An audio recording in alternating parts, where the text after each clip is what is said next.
महत्वपूर्ण प्रस्ताव पर अपनी बात रखने का मौका दिया। और जब मैं आ रहा था तो राकेश सिन्हा जी को मैंने टीवी पे सुनता हुआ आया। बहुत अच्छी अच्छी बातें, बहुत बड़ी बड़ी बातें इन्होंने की, सुन के अच्छा लगा। इनके मुंह से राष्ट्रपिता महात्मा गांधी का नाम, राष्ट्रपिता महात्मा गांधी के उदाहरण, यही तो भारत है मान्यवर। आज आजादी के 75 साल के बाद भी हम उस राष्ट्रपिता महात्मा गांधी की बात कर रहे हैं, उनके विचारों की बात कर रहे हैं, जिससे पूरे दुनिया में भारत की पहचान बनी। आप अमेरिका चले जाइए, आप रूस चले जाइए, आप लंदन चले जाइए, आप कनाडा चले जाइए, ऑस्ट्रेलिया चले जाइए, न्यूजीलैंड चले जाइए, वहां लोगों से आप कहिए कि हम भारत से आए हैं, वो भारत के प्रधानमंत्री का नाम शायद बाद में लेंगे, वो भारत के किसी पूर्व प्रधानमंत्री का नाम भी शायद बाद में लेंगे। वो सबसे पहले कहते हैं आप गांधी के देश से आए।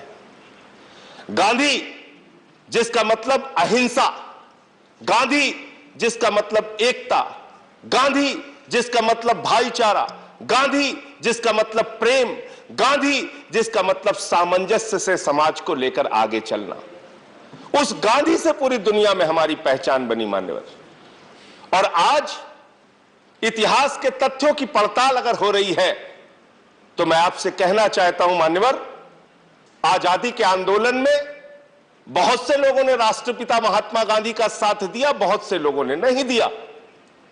आजादी के आंदोलन में मान्यवर अलग अलग विचारधारा, अलग अलग मान्यता, अलग अलग धर्म, अलग अलग जाति के लोगों ने एक लक्ष्य बनाया कि नहीं, भारत को आजाद कराना है अंग्रेजों से।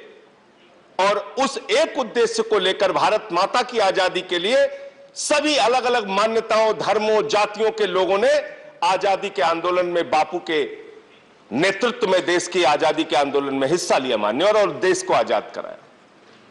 लेकिन मैं इसके साथ यह भी जोड़ना चाहता हूं कि जिस विचारधारा के लोगों ने गांधी का साथ नहीं दिया, जिस विचारधारा के लोगों ने अंग्रेजों की मुखबिरी की मान्यवर, जिस विचारधारा के लोगों ने आजादी के आंदोलन को धोखा दिया, उसको भी गांधी ने कभी गद्दार नहीं कहा, कभी देशद्रोही नहीं कहा। आज हम एक ऐसे समाज में रह रहे हैं जहां फिर से आवश्यकता है उन गांधी की विचारधारा को स्थापित करने की, भारत में उस महान साबरमती के संत के सोच को स्थापित करने की। कैसे अचानक हमारे सत्ता पक्ष के कोई भी मित्र किसी को भी देशद्रोही बोल देते हैं, किसी को भी टीवी चैनल पे बैठ के गद्दार बोल देते हैं, किसी को भी भारत के टुकड़े कहने वाला बोल देते हैं। आपको पता है इन बातों से किसी के मन को कितनी तकलीफ, कितना कष्ट पहुंचता है। भारत पूरी दुनिया में जिस हिंदू धर्म की चर्चा स्वामी विवेकानंद ने की, और उनके शिकागो के भाषण को अगर उठा के आप पढ़ेंगे तो उन्होंने हिंदू धर्म में अपनी आस्था का सबसे बड़ा कारण सहिष्णुता को बताया। सबसे बड़ा कारण सभी धर्मों और जातियों को एक साथ लेकर चलने को बताया। वसुदेव कुटुंबकम की हमारी विचारधारा को बताया। अरे हमारे हिंदू धर्म में तो लिखा है पूरा विश्व हमारा परिवार है। तो जब हम कहते हैं कि पूरा विश्व हमारा परिवार है मान्यवर, तो हिंदू भी हमारे परिवार का हिस्सा है, मुसलमान भी हमारे परिवार का हिस्सा है, सिख भी हमारे परिवार का हिस्सा है, ईसाई भी हमारे परिवार का हिस्सा है, अगड़े भी हमारे परिवार का हिस्सा है, पिछड़े भी हमारे परिवार का हिस्सा है। और जब हम गर्व से भारत माता की जय लगाते हैं तो भारत माता की जय का मतलब 130 करोड़ हिंदुस्तानियों की मां का जय लगाते हैं हम, 130 करोड़ हिंदुस्तानियों की।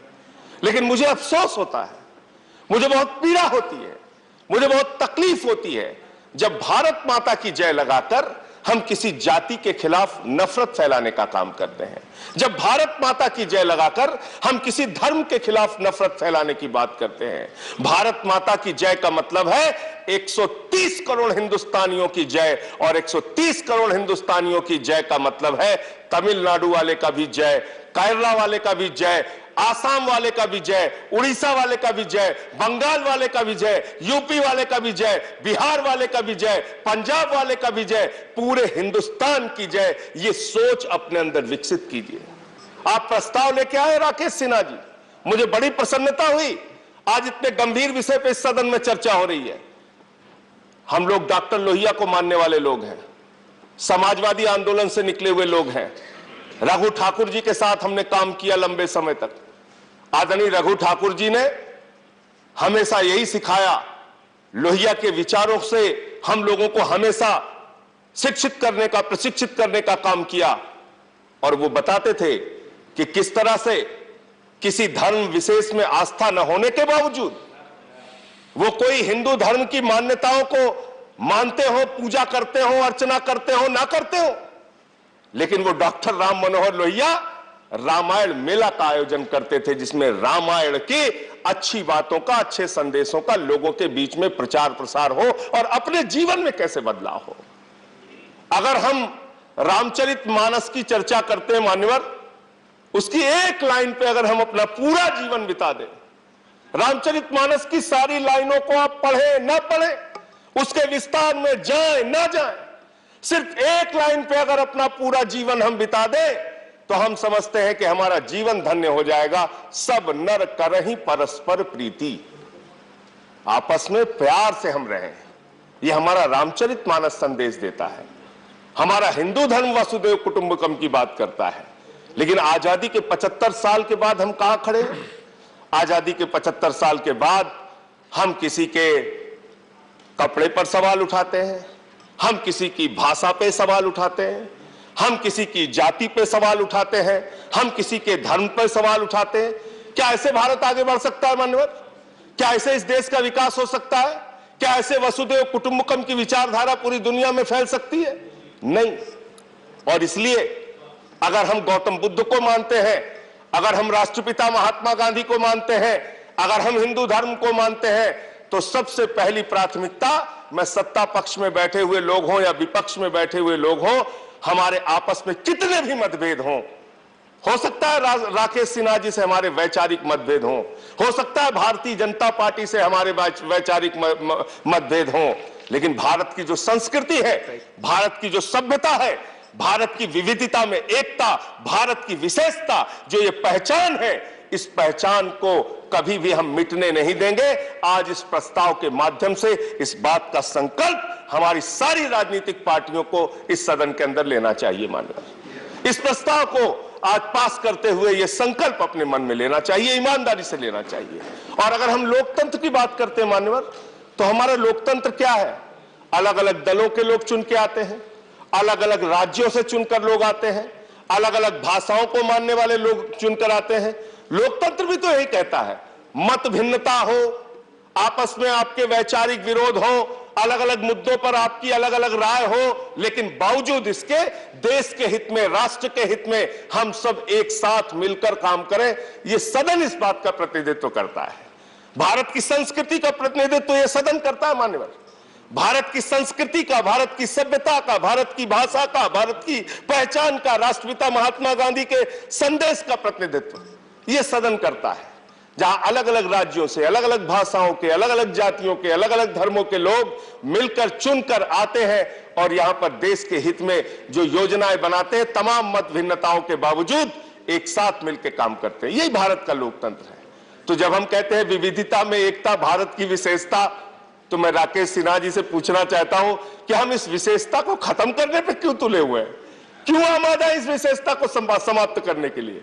क्यों हम आपस में रोज नफरत की बात करते हैं? क्यों हम लोगों को आपस में झगड़े कराने की बात करते हैं? ये बंद कीजिए। ये हमारी पहचान नहीं है, ये हमारी संस्कृति नहीं है। जिनका आप उदाहरण दे रहे थे आज अपने भाषण में, क्या उनके उदाहरण से देश आगे बढ़ सकता है? उनका काला इतिहास है, उनका काला इतिहास है। क्या उन्हीं काले इतिहासों को दोहरा के बातें करके, उन्हीं बातों को करके हम इस देश को आगे लेके जा सकते हैं?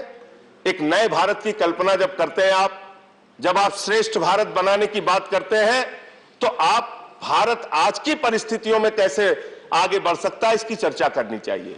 कैसे हिंदुस्तान को नए रोजगार के साधन मिलेंगे, कैसे अच्छी शिक्षा मिलेगी, कैसे अच्छे स्वास्थ्य की व्यवस्था होगी, इसके बारे में चर्चा करने की आवश्यकता है माननीय। एक अभी फिल्म की चर्चा बहुत तेजी के साथ पूरे देश में है। उस फिल्म की चर्चा आप करते हैं, कोई आपत्ति नहीं है। फिल्में देखनी चाहिए। फिल्मों के जरिए अगर आपके सामने सच्चाई आ रही है तो सच्चाई आनी चाहिए।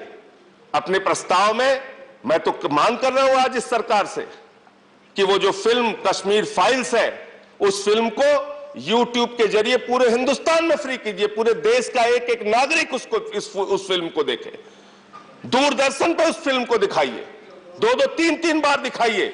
लेकिन इसके साथ ही साथ मैं ये कहना चाहता हूं कि सिर्फ किसी के दर्द और किसी की पीड़ा पर मजाक उड़ाकर, किसी के दर्द और किसी की पीड़ा पर सवाल खड़े करके उस पर राजनीतिक रोटियां सेकने के बजाय आवश्यकता इस बात की है कि उन कश्मीरी पंडितों का पुनर्वास करने के लिए आपने क्या किया, यह भी सदन को बताइए।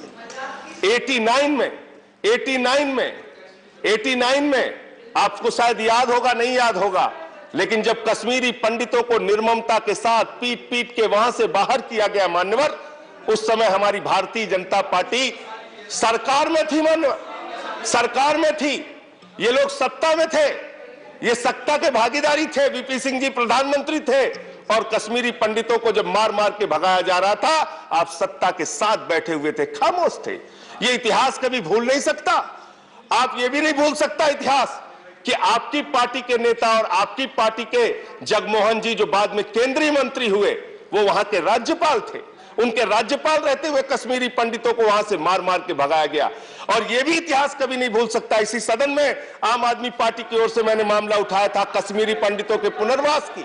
कश्मीरी पंडितों के पुनर्वास के लिए 7 वर्षों में आपकी सरकार ने क्या कदम उठाया, इस पे चर्चा कीजिए, इस पे बातचीत कीजिए। अरे वो भी एक संस्कृति है, वो भी एक संस्कृति है, वो भी एक क्षेत्र की संस्कृति है, वो भी एक हिंदू धर्म को मानने वाले लोग हैं उनकी। अब देखिए, आप कश्मीरी पंडितों पे भी इनको समस्या है सर।